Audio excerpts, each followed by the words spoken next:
Hello, hello, hello. Happy Thursday, everybody. Sorry for the earlier time zone. You can see that it is very dark here in San Francisco. It's 6 a.m. But worry not. This is, as Prof. Rez likes to say, this is almost my lunchtime because I've been up for some time. I woke up very early. I won't tell you what time I sleep because you'll think I'm 75. That's okay. As always, thrilled to be here and thrilled for two reasons today. Actually, three.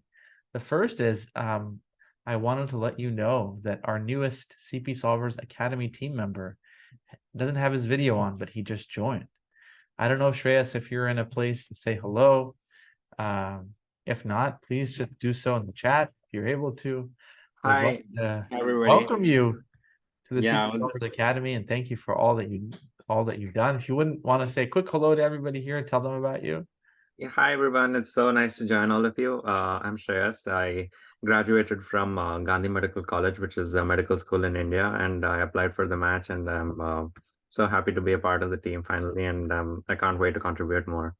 Yeah, absolutely. Finally is the right word, my friend. You've been such a prominent part of VMR. It's a privilege to finally bring you back into the behind the scenes action at the CP Solvers Academy. And speaking of that,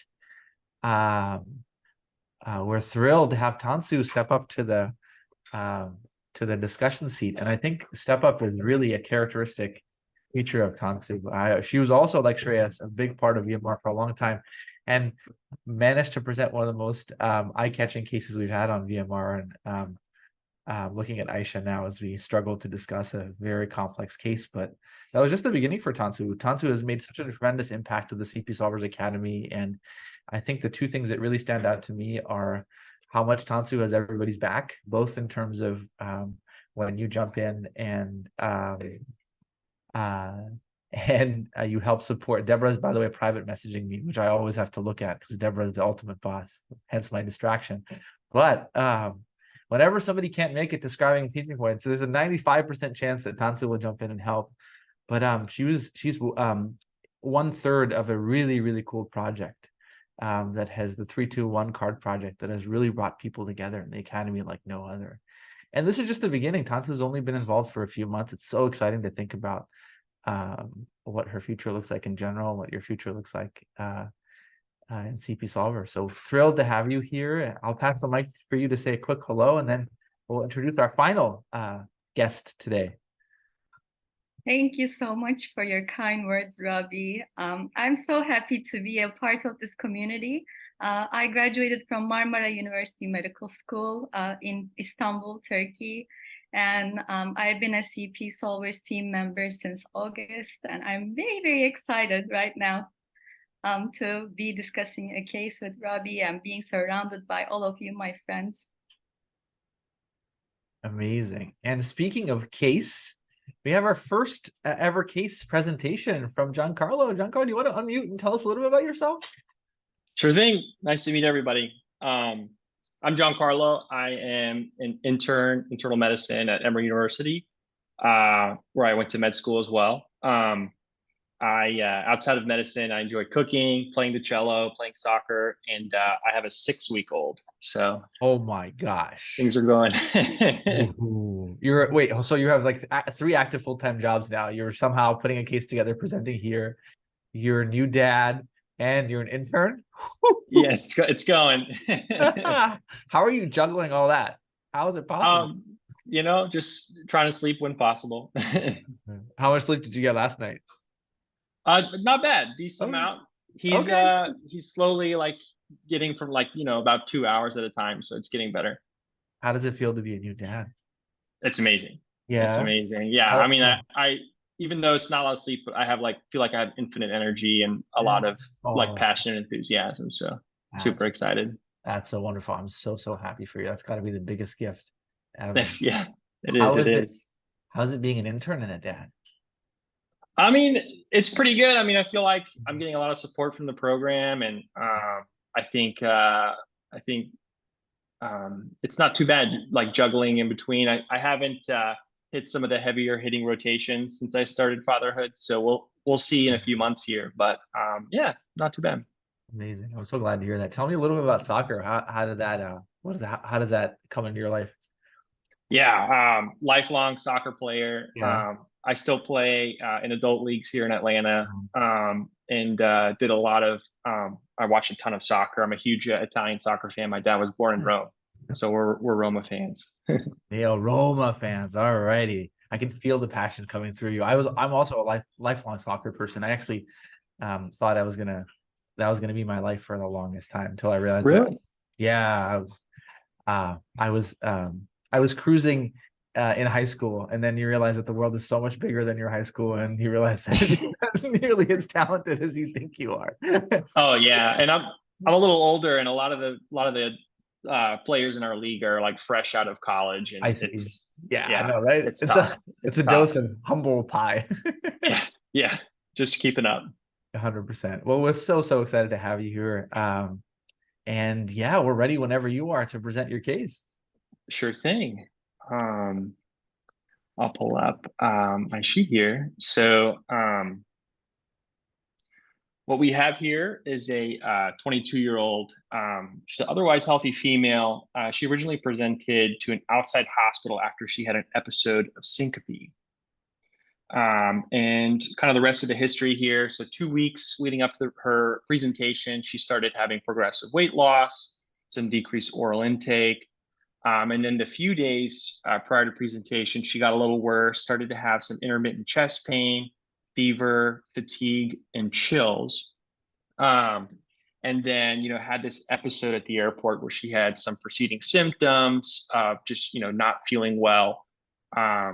Her family who witnessed the episode said she got pale. She looked like she got pale before she syncopized.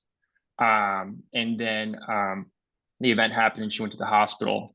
Just a little detail on the chest pain. She felt like it was a feeling like she had a pulled muscle. There wasn't any association with exertion. And then just to kind of round the history out, no other past medical history for her.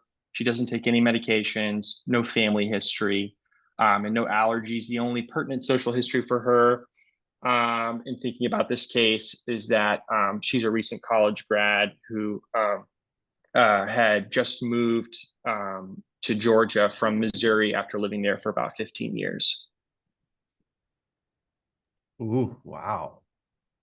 Tansu, this is quite the start. I think Giancarlo has given us a lot more information than we often get in the first aliquot, which, as a sneak clinical problem solvers tip, often case might have a little twist or convoluted, but we'll see. I'm curious, Tansu, you've probably been in VMR and heard a few cases of syncope. Even before we talk about this case in specific, I'm just curious if this feels like the usual cases of syncope that you've experienced, or if this feels a little bit different than the ones we commonly talk about. It feels a little bit different than the common ones that we talked about, because we have a lot of systemic symptoms and weight loss for 2 weeks, associated symptoms that are really worrying going on. So, I mean, my approach to syncope is it's either cardiogenic, orthostatic, or neurogenic. And in this patient, since she had a progressive weight loss and decreased oral intake, I thought that could be leading to dehydration and orthostatic picture maybe, but of course we have to dig more deeper because there are many associated worrying symptoms here. What do you think, Rabih? Yeah, I think that's superb. At the end of the day, most people's syncope story is only a few seconds or a few hours old, right? Think about the patient who has an arrhythmia or who has a vasovagal episode or orthostatic episode.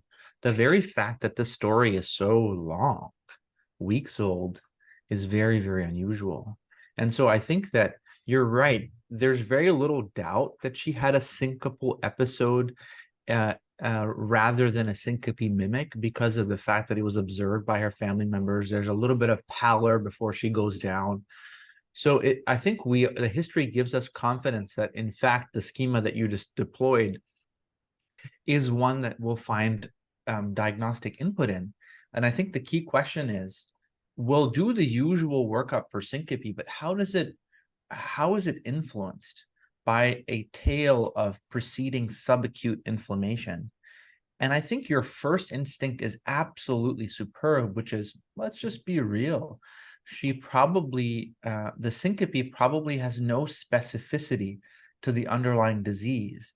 It's no different maybe than acute kidney injury in that the patient has dehydration and the syncope is just a barometer of the severity of the subacute inflammatory syndrome, which after we make sure it's nothing more serious, we'll just turn this case into a subacute inflammatory syndrome that happened to have affected this person in a syncopal manner, no different than an AKI or a little bit of a headache may affect somebody.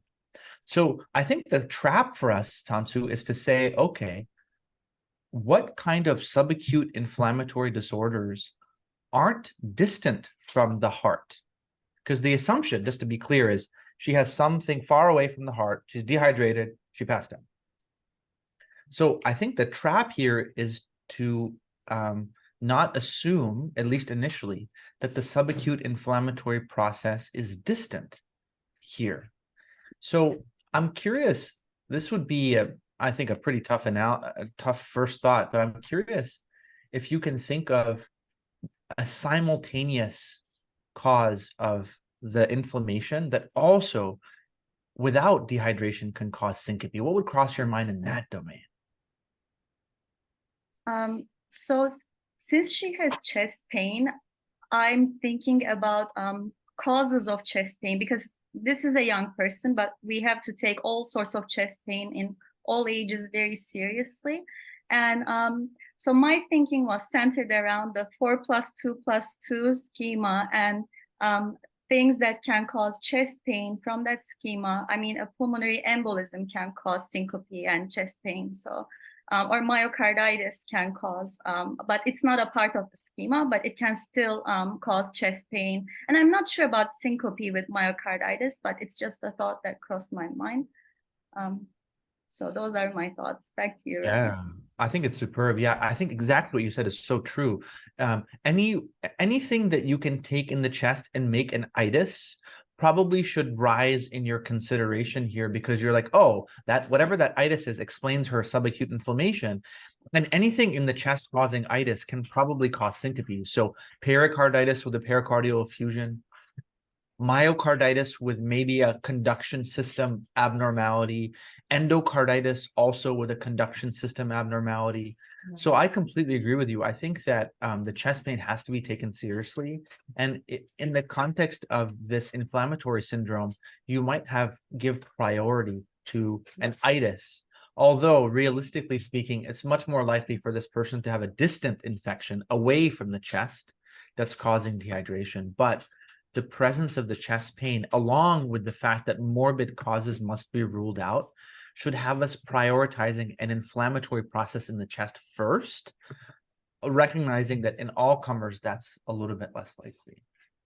Excellent job. I think that's a very advanced point that you're making there about all those. Myocarditis is a specific example, but any itis in general. Are you left with any questions or things that you're unsure about that we can iron out before we get more from Giancarlo? No, everything is clear so far. Amazing. I'm not surprised. All right, Giancarlo, tell us a little bit more. No. Sure thing. So going into vitals in a physical exam, no fever. She has a borderline tachycardia, 90s to 110s. Blood pressure, she's ranging from 92/60 to 103/67. Saturating 100% on room air, and her BMI is 15. For her exam, pretty unremarkable. Just a thin appearing young female, but otherwise cardiovascular exam is normal, pulmonary exam is normal, abdominal exam is normal, no focal neurological findings, no lesions on the skin. So nothing to comment on from the physical exam. And did you all want to get a little bit of initial laboratory workup or discuss the physical exam first? I think pertinent negatives are super pertinently negative. So why don't we just take a minute here, if you don't mind? Perfect. Yeah. Yeah, Tansu, what struck you about this exam? So I'm worried about our patient because her vitals are concerning. I mean, not unexpected, because she had decreased oral intake. So I was expecting the heart rate to be high, blood pressure to be low, and she's syncopized too. So that part isn't like so unexpected, but BMI being 15, and this points towards anorexia nervosa. And I just remembered the RLR episode when you talked about a patient with anorexia. So we have to take this situation very, very seriously. And I feel like the inflammation now can be anywhere, even though the patient has chest pain, and we are thinking about chest pain related causes, things, entities that can cause chest pain, and the inflammatory picture that we see. I'm also thinking that now the inflammation can be anywhere in the body, because we have such a immunocompromised patient here in front of us. So I'm worried about her. Superb, top notch. I have nothing to add. I love that you took the BMI and you made an inference based on that. I think that BMI, how low that BMI is very, very concerning for a secondary cause. And the value of a BMI is it tells you the weight over a long period of time. It's hard to get to such a low BMI acutely. And so I think one other teaching point to make, which I'll make in dialogue with you, Tansu, is to ask you what you know about anorexia, or presumed anorexia, we should say. What do you know about the heart rate, or the typical heart rate in a patient with anorexia nervosa? Do you have a sense of what that is? I mean, I can say that since there is such a big energy deficiency in the body because of decreased caloric intake, the body can degrade the muscle mass anywhere in the body. So skeletal muscle, heart muscle. So I'm not exactly sure if I would expect a bradycardia or tachycardia. I think it would be bradycardia, yeah, exactly, because of the decreased muscle mass, heart muscle mass. So I would think bradycardia would be the norm. But on top of that, since we have the decreased oral intake, I don't know, it can be a little high in terms of heart rate. Yeah, no, I think that's superb. It's really cool to see you infer what the heart rate would be based on your command of pathophysiology, and you're right. The vast majority of patients anorexia nervosa basically looks like severe hypothyroidism minus the weight gain. Everything, the blood pressure is soft, there's hypothermia, many things look like hypothyroidism, except the patient has a low BMI, not a normal or high one. And so here, if you assume the patient has a normal heart rate in the 50s or 60s, this just gives you an impression of just how tachycardic this person is relative to their presumed baseline. So this heart rate in a patient with this BMI catches my attention, no different than a blood pressure of 90 would catch my eye if we heard that she has a hypertension. So it's just knowing where patients start that gives you a sense of their severity. And you're right, this heart rate by itself and this blood pressure by itself is abnormal enough, but is probably even more abnormal in the context of a patient whose heart rate is maybe on the lower end. So I completely agree with you. And I think just the amplitude of that concern might be even higher given the baseline heart rate. What are you thinking of? You thought chest pain and you're thinking that, and then we hear that the exam around the thorax is relatively unremarkable. Does that help you in any way? And what progress did you make with that? So as I mentioned before, we have an inflammatory picture and we have intermittent chest pain. I'm curious if this patient has maybe anemia that could be causing a hyperdynamic cardiovascular system that could be a cause of her chest pain, and we can have the itis somewhere else. So I'm just thinking we should look in other parts of her body too, not just the heart, because we might be missing other things if we just focus on the heart in this case. There's a very rich teaching point in what you just said, which is like exam negative chest complaint might mean that the issue is far from the chest, but you snuck in a very important learning point, which is you said the word anemia.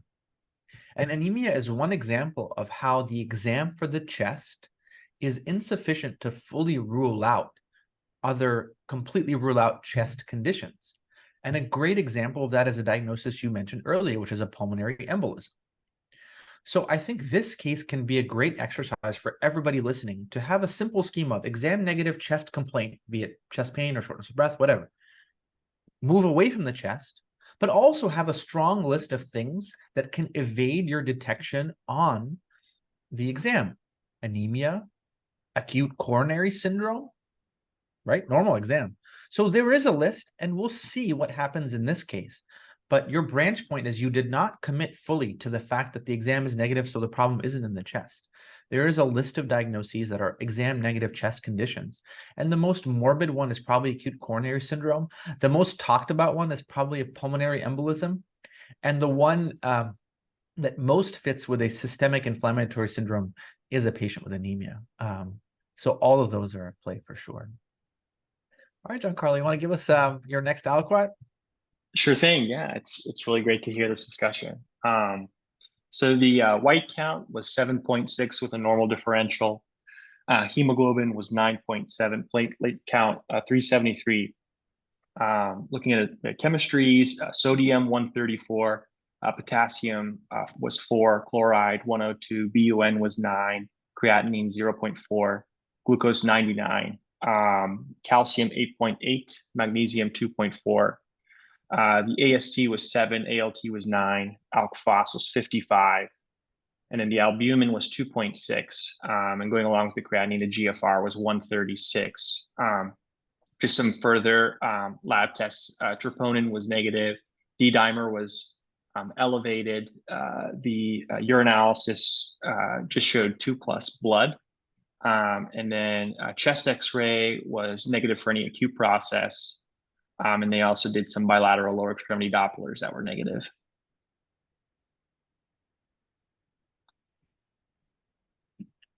Intriguing. What are you thinking, Tansu?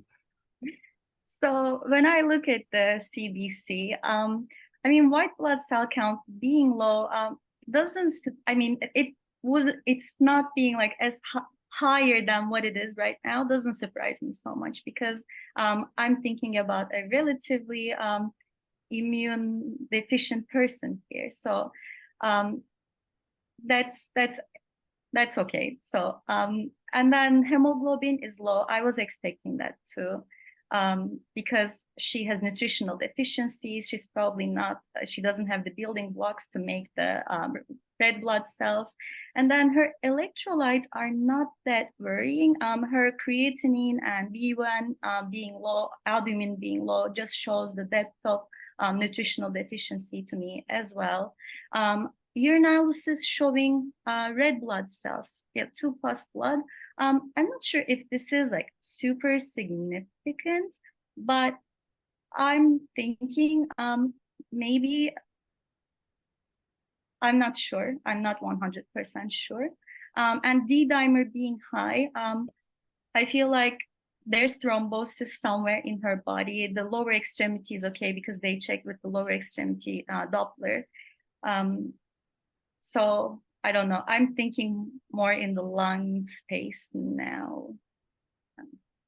I completely agree with the progress you've made. I think you have a negative EKG and a negative troponin and a patient who doesn't have heart failure, who is having chest discomfort. And that combination, you're like, chest discomfort, let's just think about it simplistically. The most morbid causes are heart or lung, and the heart analysis on exam, the heart analysis on EKG, the heart analysis on blood is negative. And so just by deduction, you're making progress towards the lung.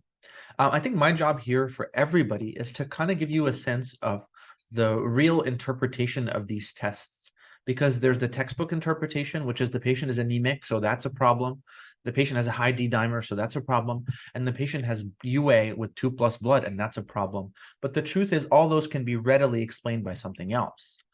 It's not uncommon for a premenopausal woman to have iron deficiency anemia, causing that hemoglobin be completely unrelated to what's going on.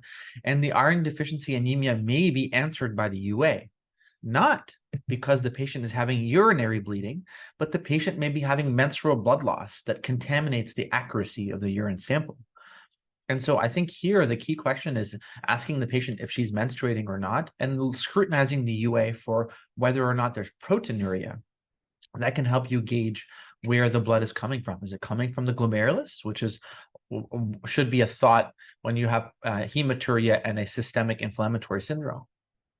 So there's a lot of real life caveats to the interpretation of anemia and hematuria in a premenopausal woman, with both of those having distracting explanations not related to the acute syndrome right before you. And the exact same thing is true for the D-dimer. The specificity of D-dimer for thrombosis is super low, very low. The role of a D-dimer is to tell you if a negative D-dimer markedly reduces the probability of a pulmonary embolism. The exact same true is of the test of the cousin of D-dimer, troponin. A negative troponin, especially a persistently negative troponin, dramatically reduces the probability of acute coronary syndrome. However, a positive troponin can be the result of ACS, myocarditis, demand, so on and so forth. So these two tests are known to be more valuable when they're negative, but super valuable, are more valuable when they're negative and really tricky when they're positive. So the accurate interpretation of a D-dimer in all comers is, oh, my pre-test probability of a venous thromboembolic disease is not changed.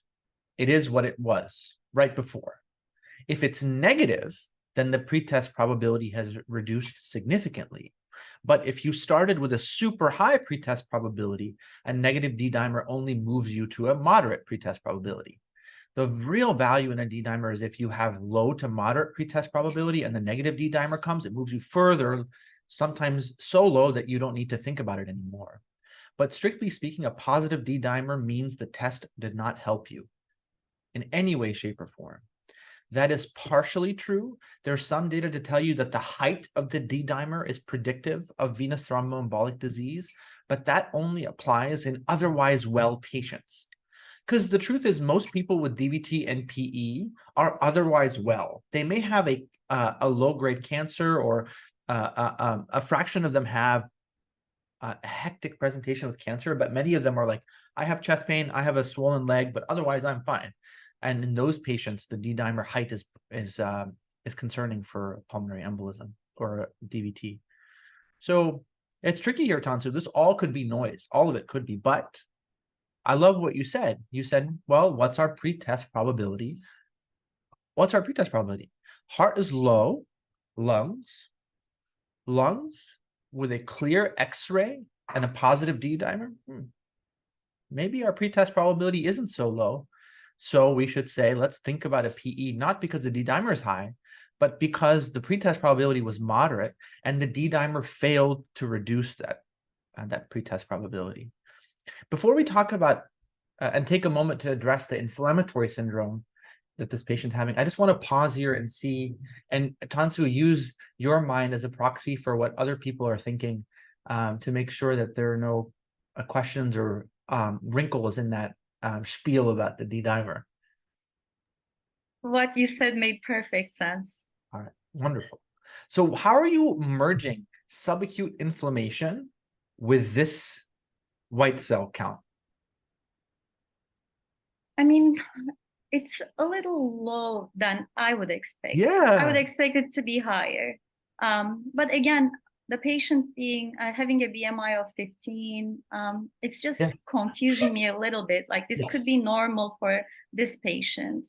Yeah, exactly. I think that's a very fair argument. You're like, hey, I have a subacute inflammation. I expect the white count to be high. Maybe it's not as high because the patient presumably has an eating disorder, maybe, and that definitely can compromise the immune system. So a surprisingly low white count is either a host factor, a problem with the host, or a bug factor. So whenever we're thinking about infection, we should think virus, bacteria, fungus, parasite. And acutely, we should think in acute patients who are not otherwise overtly immunocompromised, we should think virus and bacteria. You know, if you ask me what tests I send for people who are coming in, I think virus and bacteria. Who is more likely to have a normal white count, viral infection or bacterial infection? Who would have higher white count? Normal I think normal, Yeah. viral. Right. Exactly. So if we're analyzing this and we're saying the white count is not as high as I expected, could it be a host factor that she's immunocompromised? Or could it be a infection factor, that it's viral, right? So now the question for us, Tansu, is to think, well, what kind of viruses can cause a subacute inflammatory syndrome? What do you think of when you think a patient is not feeling well for a week or two and maybe has a viral infection? What would cross your mind? I mean, if she had other respiratory symptoms, I would think about the respiratory bugs that could be causing a picture like that. Excellent. What if you look and you see that she's a recent college graduate and that maybe she has lymphadenopathy and maybe the CBC shows lymphocytosis and we don't know that yet? What would that make you think? I would think EBV and EBV, CMV maybe, but yeah. Exactly. I think that a subacute inflammatory syndrome with a less than impressive white count is a decent trigger to thinking about the infectious mononucleosis syndromes for sure. So I think those are the threads that we're following is, does this patient have a pulmonary embolism? And is this normal white count in the face of subacute inflammation? Is this normal because of the infection she has? Or is this normal because of the host response that she has? And I think we have to follow all those threads. All right, Giancarlo, tell us more, please. Sure thing. So the chest CT was done, and there was no PE. However, they found a 4.5 centimeter subcarinal mass that was encasing the pulmonary artery and had mass effect that was causing high-grade stenosis. And then the initial echocardiogram was normal, just to, for thoroughness in the notes there.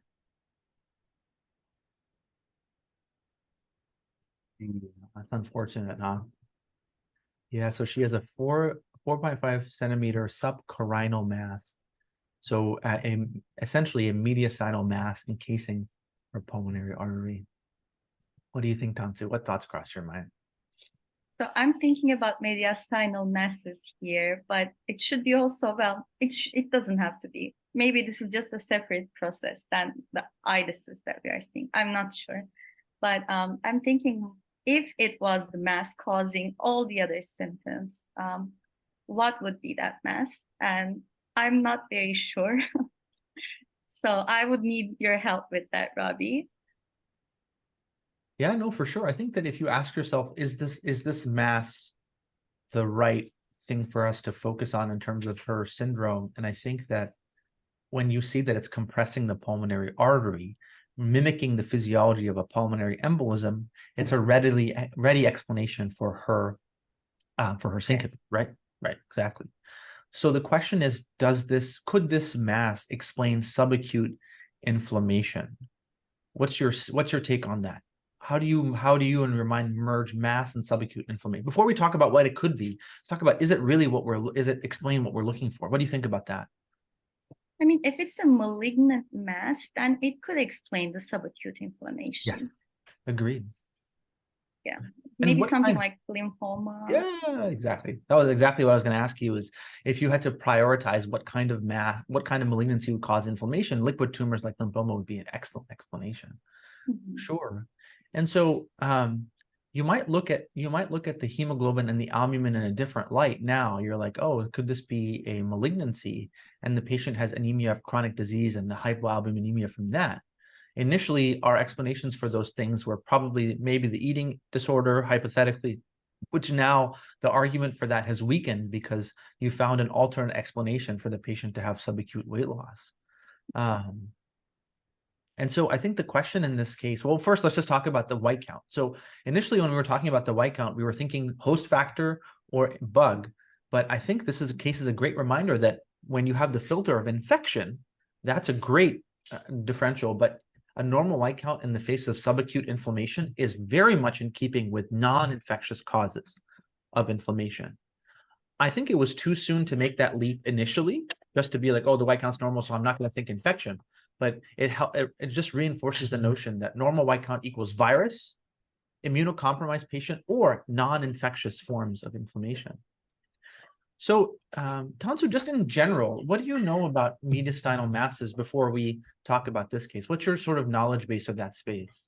So we divide the mediastinal space, I mean, not mediastinal space, but the thoracic space into three compartments. Excellent. And in the anterior compartment, which I believe this mass resides in, I'm thinking about the terrible T's, thymoma, teratoma, thyroid, and terrible lymphoma. And I'm thinking as we go back, especially in the posterior space, which this mass doesn't seem to be in, it's more neurovascular structures. And in the middle mediastinum, it's things that are surrounding the heart and lungs and things related to heart and lungs, basically. Absolutely superb. Yeah, I have nothing to add to that approach. And if you're trying to prioritize, you said that's the comprehensive approach. Anterior mediastinum, think of the T's. Do you have a vague sense of which of the T's are the common ones? If you had to apply base rate, what's your sense of that? I think thyroid tissue would be the most likely.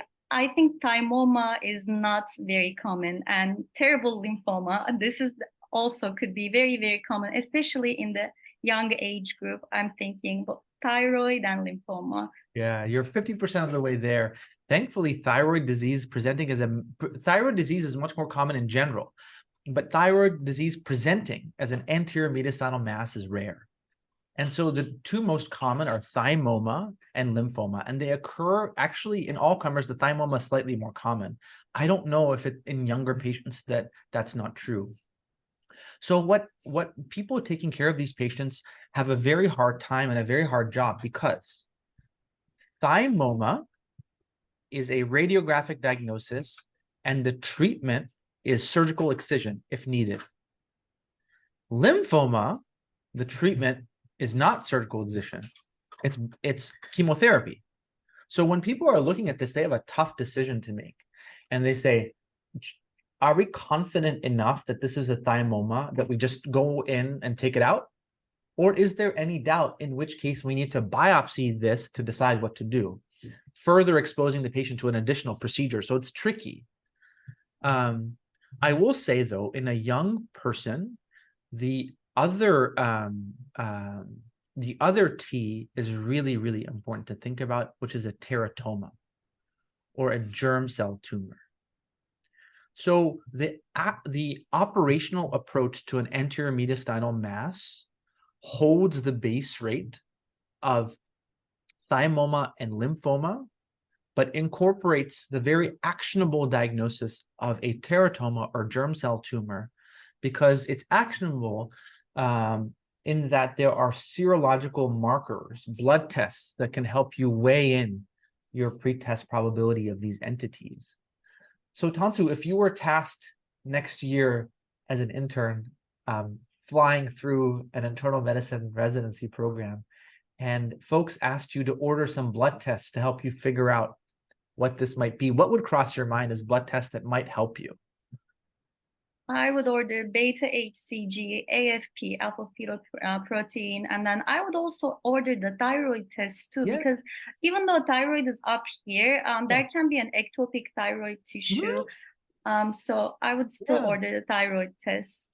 Amazing. I think that's very wise. And any blood test that you can think might help you with lymphoma? Yes. So I'm thinking peripheral blood smear I would get just to see what kind of cells we have in the bloodstream. Amazing. I think that would be helpful. And then, so to summarize our list, for germ cell tumors, we would get a beta HCG and an AFP.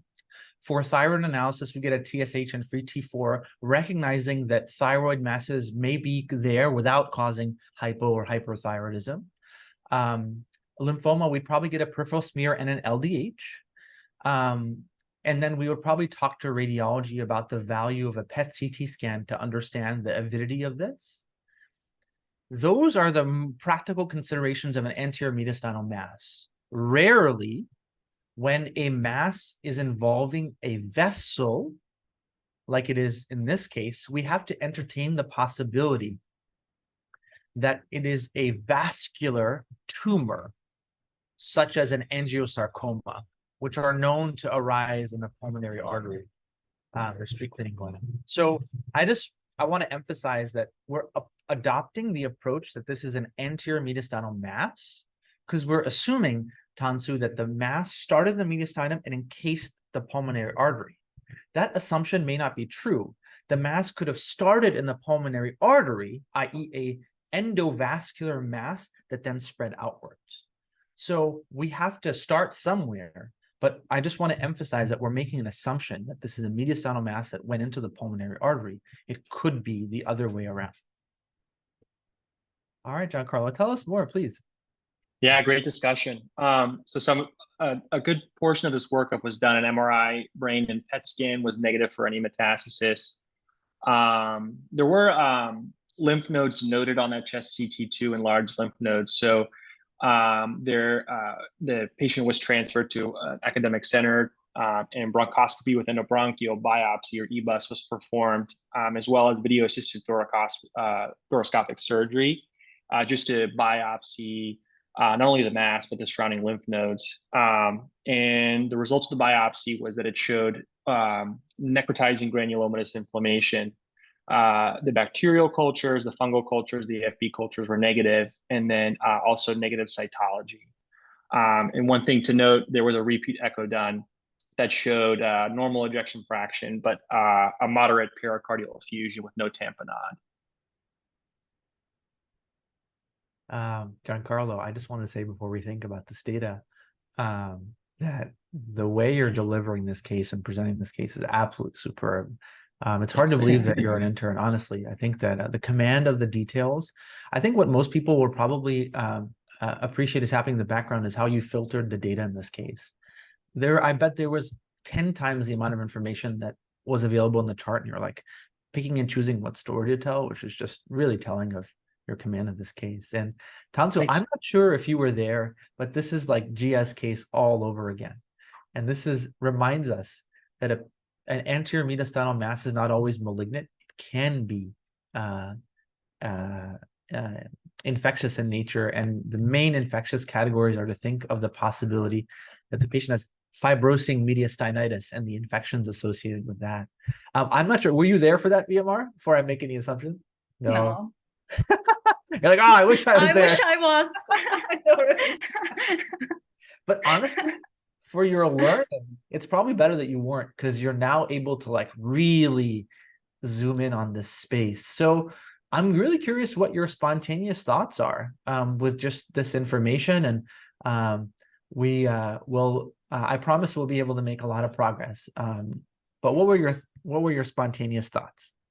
So when I heard about the necrotizing granulomatous inflammation, I was thinking, what can form the granulomas? So sarcoid was my reflex thought. So that's what I thought at first. And it could explain the pericardial effusion and like the hilar, there was nothing about hilar lymphadenopathy, but so I think sarcoid would be one of them. And then another granuloma forming bacteria, even though Giancarlo said the bacterial and fungal workup was negative for the pathogens that they looked for, I'm still thinking about TB, because as we spoke before, this is a immunocompromised host, and TB can be a possibility. It doesn't seem like she has other risk factors. I assume she's from the US, but I'm not sure if she had been in an endemic country where TB is endemic before,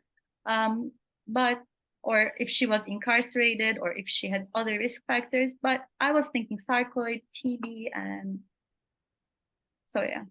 Absolutely. Those are my reflex thoughts. Yeah, no, I think that you have a strong command for granulomatous inflammation. And if you take granulomatous inflammation in all comers and you say sarcoid or TB, you're probably going to get 90% of them in the world.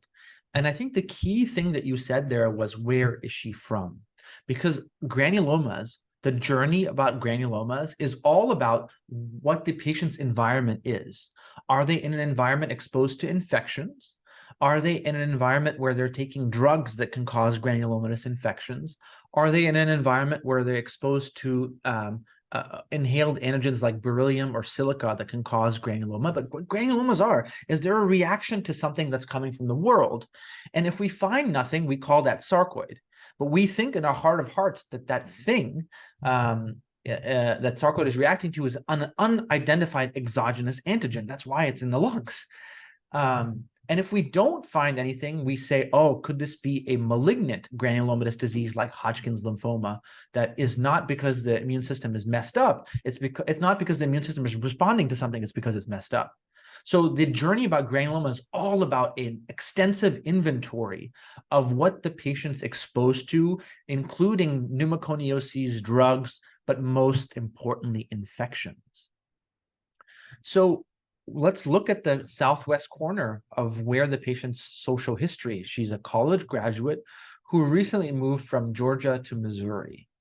So when you're thinking about potential granulomatous infections, I think you spent most of your medical school time far away from Georgia and Missouri. So this is probably an unfair question for you, but you also are in the process, or you're also on the journey of taking steps which reinforce these concepts not infrequently. So what do you associate in terms of infections in that region?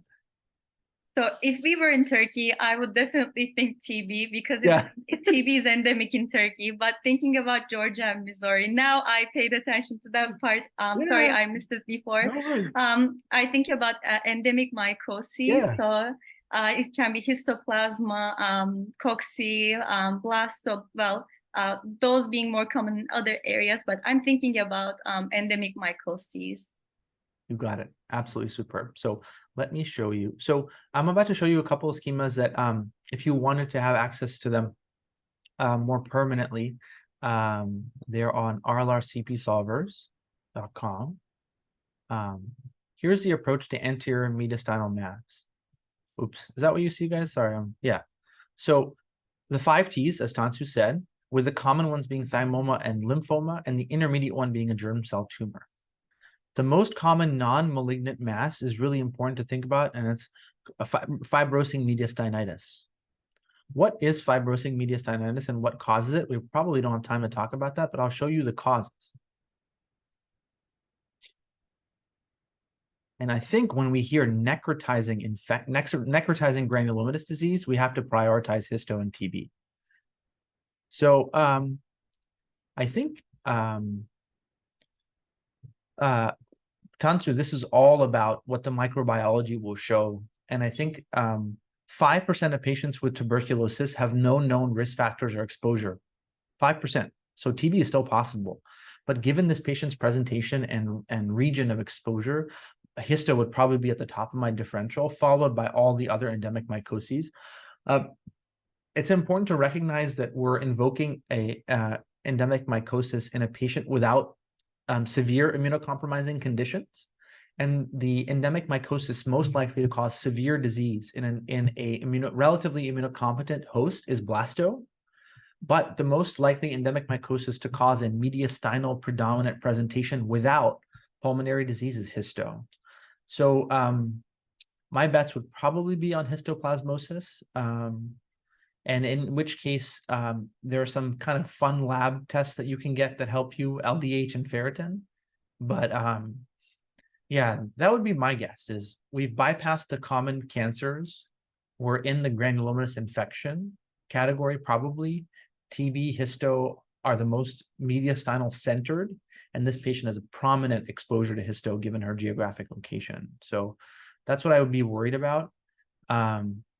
And I'll pass the mic to you in a second, but to emphasize what Giancarlo was talking about, the pericardial effusion. So the pericardial effusion, the travel of TB and histo to the pericardium is thought to be backwards through the lymph nodes. So these patients have lymphatic involvement, and the lymphatic involvement travels retrograde in the reverse pattern of drainage into the pericardium. And so I'd imagine this person is having active infection, not indolent infection, as evidenced by her symptoms, but as evidenced by the likely retrograde travel into the pericardium. And so the question is is the microbiology from the sample that was obtained sufficient to clinch this diagnosis? Or do we do blood testing for these things? Or do we sample the pericardium? But that's where I'm at. I'm curious what other thoughts or questions you have before we learn from Giancarlo. I think everything you said makes sense. And I'm thinking maybe one more test for histoantigen in the urine. Would that help? Maybe. I think so. Yes, definitely. So everything you said and urine histoantigen is what I would. Superb. All right, Giancarlo, tell us more, please. Yeah, great. Considering, so a second bronchoscopy with biopsy was done, another EBUS, and we noted, when they do the bronchoscopy, they give 4 milligrams of dexamethasone pre-procedurally, and helps prevent post-procedural complications. And we noted that after this procedure, that there was substantial clinical improvement that the patient had for the next 24 to 48 hours. And so, in kind of discussing, just because of her sort of like declining clinical status, we were thinking about treating empirically for histoplasmosis. And what we thought was potentially the dexamethasone had decreased sort of the immune activation that could happen after you get infection with histoplasmosis. And we were also considering the patient's exposure history to Missouri, and they're actually seeing histoplasmosis now in North Georgia. So we started the patient on empiric treatment with itraconazole and prednisone. And around that time, there was another urinalysis done that showed, once again, this time microscopic hematuria and proteinuria. And then the urine was spun, and we found many RBCs that were about 60% dysmorphic RBCs. So the RBCs are coming from the glomeruli, is what I'm hearing, because they're dysmorphic. I think the only thing I got right about this case was that the prediction that there would be many twists based on the fact that Giancarlo gave us so much information up front. Yeah, what are you thinking now?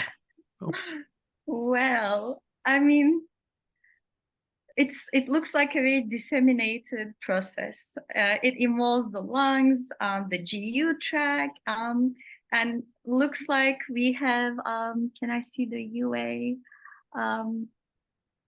So hematuria, proteinuria, dysmorphic red blood cells. It's just worrying me so much about a glomerulonephritis now.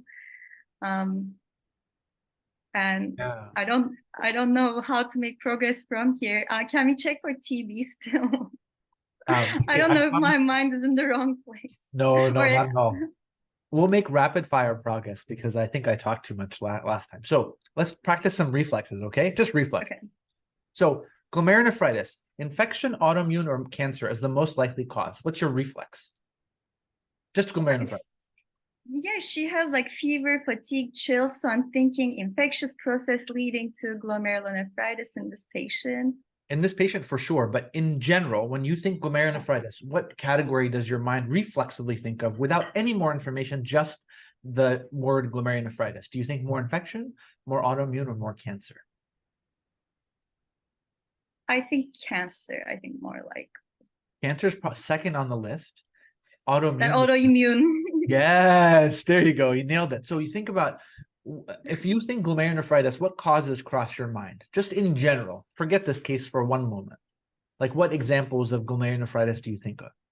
So I'm thinking FSGS or minimal change disease, and then membranous, membranoproliferative glomerulonephritis. Yep. And in that, I'm thinking about infections like HIV, HCV, hepatitis, and then I'm thinking if this is an autoimmune cause of glomerulonephritis, I would check PLA2 antibody, and so yeah. How about you? I'm pulling up a visual for you. One second. Okay. So it's always very confusing to think, are you thinking nephrotic syndrome or glomerulonephritis? The word nephritis implies inflammation, which these dysmorphic red blood cells tell you the person is having. And so you had a robust differential for nephrotic disease with membranous, FSGS, and all those being a great example of nephrotic. How do you think of nephritic disease? Okay, you're so right. And now there could be rapidly progressing Yes. glomerulonephritis, IgA associated or Yep. strep pneumo associated glomerulonephritis, and then and then we have membranous glomerulonephritis in that. Exactly right. And what if And the subtypes? Exactly. No, you're nailed it. Now you're like locking in. Okay. What if the patient has a positive ANCA and has glomerulonephritis? What are those diseases that you think of? ANCA associated ones. Yeah, like say them out loud because there's a clue there. So I think those would be like immunocomplexes. Yeah, when you think ANCA associated disease, what do you think of? I think anti-GBM or I'm pulling it up. I'm having a hard time. And I'm thinking about like SLE lupus too here. Yes. IgA associated. Those are the reflex thoughts that I have. Yeah, I'm sorry, I was trying to pull up the schema, but yeah, so glomerulonephritis is either posse-immune, which is usually ANCA-associated immune complex, or anti-GBM. One example of an ANCA-associated disease is MPA, microscopic polyangiitis, MPA. Do you know the one associated with eosinophilia, Tansu? It's not at play here. You know what it's called? The one with eosinophilia and ANCA? No.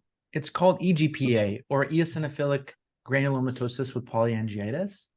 And the final one is called GPA, granulomatosis with polyangiitis. Okay, I know that one. Yeah.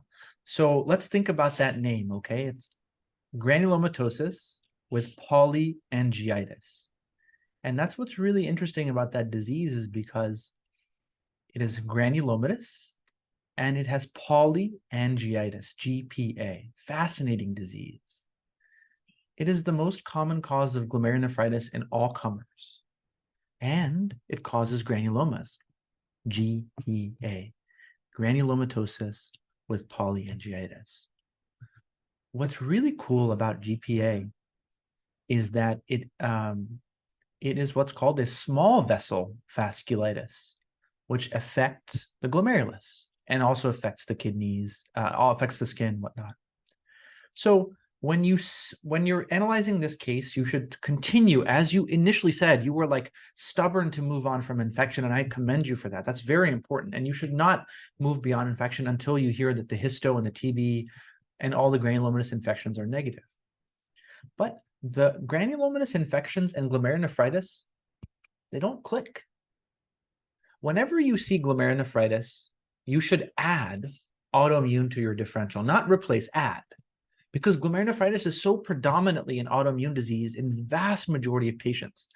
There are infectious causes for sure, but if you look at the majority, it's autoimmune. And then when you say, I have autoimmune and granuloma, you should think sarcoid, but sarcoid does not cause glomerulonephritis. Autoimmune plus granuloma plus vascular equals granulomatosis with polyangiitis as an important additional diagnosis, not replacing, but adding to what we talked about earlier. GPA, beautifully named, granulomatosis and polyangiitis. And remember when we said we have to be careful, is this a mediastinal issue going onto the pulmonary artery? Or is this a pulmonary artery issue going into the mediastinum? And now when you have glomerulonephritis, a vascular problem, you have to go back and be like, were we wrong this whole time? Is this the exceptionally rare scenario where the disease is beginning in the pulmonary artery and extending outwards? So at the risk of going over time, I think Giancarlo is presenting to us one of the most fascinating cases I've heard of, honestly, because if what I'm thinking is right, I don't really care if I'm right or wrong. It's just the learning is so rich here. We started with syncope. We found an inflammatory problem compressing on the pulmonary artery. And Tansu, your initial approach was superb. This is cancer, cancer, cancer, right? Has to be. And then Giancarlo's like, nope, I'm going to give you granulomatous inflammation. And we fell and hit our faces, but we got back up. And we're like, okay, granulomatous inflammation. Wow, could this be TB or histo? And then Giancarlo says, nope. And he throws us glomerulonephritis. And we're like, wait, oh my gosh, is this the least important cause of inflammation, autoimmune? It's the least important because it's the one thing you should take your time to diagnose. Infection, right away. Cancer, right away. Autoimmune, take your time. But are we there now? Because glomerulonephritis equals autoimmune disease until proven otherwise, and we still have to prove otherwise. But one big question that everyone should be having is, how can you connect a small vessel vasculitis, like granulomatosis with polyangiitis, to involvement of the pulmonary artery, the second biggest blood vessel in our body, large vessel vasculitis? That's the key question in this case, and that question is answered by one fact. Remember that the pulmonary artery is so big that it is perfused itself by small, tiny blood vessels in the vasa vasorum. So small vessel vasculitis involving the large vessels is not an uncommon presentation of GPA, which is described to involve the pulmonary artery specifically and actually cause pulmonary artery stenosis, a disease that we may have in this case. So I think this case is very complicated. And I would just say it reinforces the notion that glomerulonephritis equals autoimmune plus granuloma plus vascular, operating hypothesis GPA, and recognize that small vessel vasculitides can affect the large vessels by affecting the vasovasorum. So all these small vessel vasculitis are described to cause aortitis and pulmonary arteritis. I've talked a lot, despite saying that we don't have much time. So I'm curious, what part of this is especially murky? Because I imagine a little bit of it is fuzzy, but what part of it is especially hard to grasp? It's actually very clear because you're so good at explaining the nuances, and it just makes sense that the lung involvement is secondary to the small vessel involvement that's surrounding the big vessel. And it's just so humbling to think that, because this didn't cross my mind. So thank you so much for pointing it out. And it makes sense. The picture makes sense. Yeah, I think it's adding up to that, but we have to be careful, right? We have to make sure it's not histo, make sure it's not TB, make sure it's not Hodgkin's lymphoma. But I think this patient probably merits an ANCA serology at this point and maybe merits a kidney biopsy. But who knows? Maybe Giancarlo will make me fall flat on my face one more time before we end today. But Mike, to you. Like, what a discussion. That was really amazing. That was amazing. So the next aliquot of data here. So we had extremely similar thoughts here, and we sent for autoimmune workup. C-ANCA was positive with immunofixation titers of 1 to 320. Serine proteinase 3 was positive at 640, and rheumatoid factor was greater than 200. And interestingly enough, as this workup was coming back, she was developing some interesting dermatologic manifestations. Something I had not known about was some delayed pressure urticaria of the extremities that resolved with the steroids. But she also had this fleeting erythematous, these fleeting erythematous pruritic hives, as well as these macular non-blanching lesions on her legs.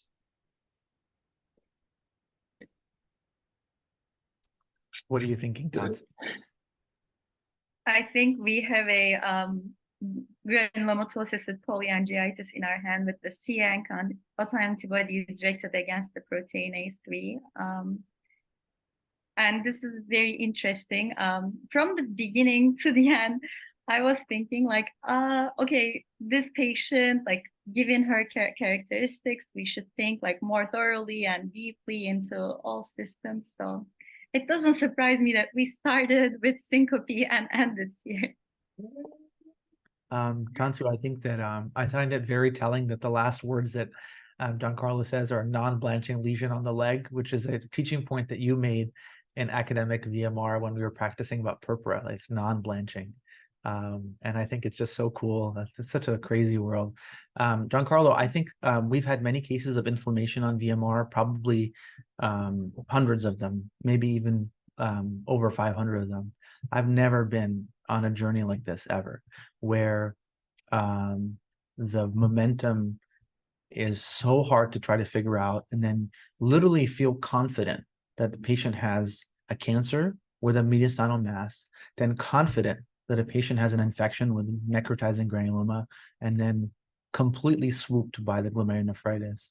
I think it goes to show you that these cases, it's so important to that attention to detail.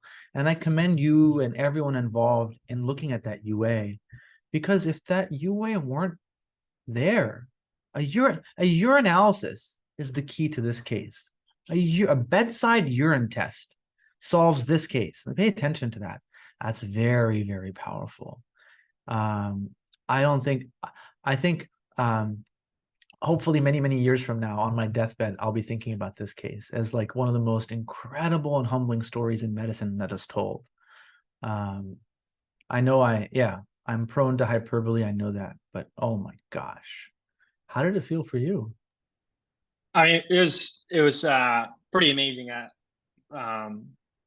to like go back and kind of think retrospectively about and humbling to kind of think about, you know, what could have gone differently. And it kind of goes to a point that actually the attending that I work with on this case, who's one of the most amazing people and incredible mentors, had suggested that try to explain every abnormal with a differential of at least 3 things. And I think that may have been missing early on when we saw 2+ blood on the UA. And it kind of is like a humble reminder that we should really look into everything, even though there's this subcarinal mass and there's like this anorexia, there's a lot of things going on, but just a humble UA was, you know, as you said, kind of the key to the diagnosis to this, because, you know, we were kind of just going off the fact that maybe the cultures are not coming up positive just because they're difficult to grow. Sometimes these fungal cultures are tough. We treat it empirically. But yeah, it was you know, quite an experience. Yeah, and now I think your improvement with prednisone has a different form and a different shape. Yeah, exactly. Truly, thank you so much for taking an hour out of your time. I mean, many more than just an hour, just to put this case together. I imagine took a lot of time. And as a new dad, as an intern, it's not lost on us just how much sacrifice. It probably doesn't feel like it's sacrifice for you because you seem to enjoy it so much, but it is a sacrifice of your time to be away from your kid and your family and in the middle of residency. So thank you. I think you're gonna enlighten many people with this case. This will be a fan favorite for sure. So thank you so much. Thank you all so much. Yeah. Hansu, how did it feel? This is a really tough one. It's probably what you deserve, given what you brought to VMR, a really tough case. It was amazing. It was so amazing. So I was calmer than I thought I would be. I thought I'd be more anxious, but you both both Giancarlo and you have a calming aura. So I was like really trying to grasp what's going on. And thank you so much. It's such a mind-blowing case. Thank you for bringing it to us, Giancarlo. And thank you, Ashutosh, for scribing, and Mariana, who will do the teaching points. It was just an amazing experience and to learn. Amazing, Tansu. I thought you were absolutely fantastic, truly. Mariana, take it away.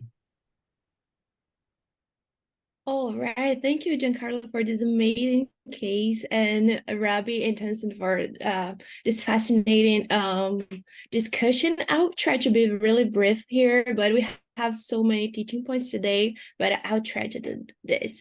So we started with syncope, and then we started to think about cardiogenic or orthostatic or neurogenic causes. But the patient had a lot of systemic symptoms, so we had to think in subacute inflammation associated with the syncope, maybe something distant from the heart causing dehydration and syncope. But we also had to address chest pain. So we thought about pericarditis, myocarditis, endocarditis. And then during the physical exam, we found out that the patient had a BMI of 15. So we had to think in anorexia nervosa. So is this a immunocompromised patient? And if so, the inflammation could be present anywhere. And then we also discussed it if it's a previous anorexia or a disease causing this low BMI. And then we had a bradycardia, and we were not expecting for that. We were expecting tachycardia, so this could show severity of the case. And with exam negative chest pain, we started to think about anemia, ACS, pulmonary embolism, and then we had an urinalysis with blood, and it was so unexpected. And then we just thought, oh, maybe this patient is menstruated because it's a woman. So is this contamination, or it could be glomerulopathy? And then we have the dimer that was positive, but it doesn't help a lot because it's more valuable when it's negative to rule out a condition. And then we had also low white blood count. So we had to think, is this a immunocompromised patient? Is this a viral infection? Or is this a non-infectious cause of inflammation, such as malignancy, for example? And if we think in viral infections, we have to consider mononucleosis syndromes. And we had a lot of twists in this case. It was amazing. We started to think in malignancy when we found out a mediastinal mass in the chest CT, and then we discussed the anterior 40, the 40s for anterior masses in the mediastinal, such as thymoma, teratoma, terrible lymphoma, and thyroid goit, or congenital cysts in the middle part of the mediastinal, and neurogenic tumors in the posterior part. And also we discussed that it's important to think in germinal tumors, such as because it's such a young patient. But it was also important to think in a broad diagnosis, because we could have a mass that was not starting in the mediastinum, but it was starting in the lungs and evolving the mediastinum. So it could be angiosarcoma, for example. And after we had the biopsy with necrotizing granulomatous inflammation, we started to think in infections. We discussed TB, endemic mycosis, and if we had an infection, it would be more probable to be histoplasmosis due to the region that the patient was located. And then the final plot twist, we repeated the urinalysis, and we had blood again. And then with the kidney biopsy, we started to think in autoimmune conditions such as RPGN, GPA. And with GPA, we would have granulomatosis, which we have because of the biopsy of the mass in the lung. And we also we would have polyangiitis, which we also have. But really nice thing here is that we with polyangiitis we would expect a commitment of small vessels, but we had a commitment of large lung vessel. But Rabih explained to us that we could have vasovasorin evolving, so we could have a mix of small vessels and large vessels. And nothing comes back full circle like that teaching, Mariana. Thank you so much for doing it so well. And it truly is a full circle from large vessel, medium vessel, and small vessel goes back to a large vessel in a full circle that is humbling in medicine. Thank you so much for putting that together. That was not easy to capture all that teaching points in such rich detail. Thank you so much. All right, y'all have a great rest of your day, and hope to see some of you tomorrow for RLR. Bye.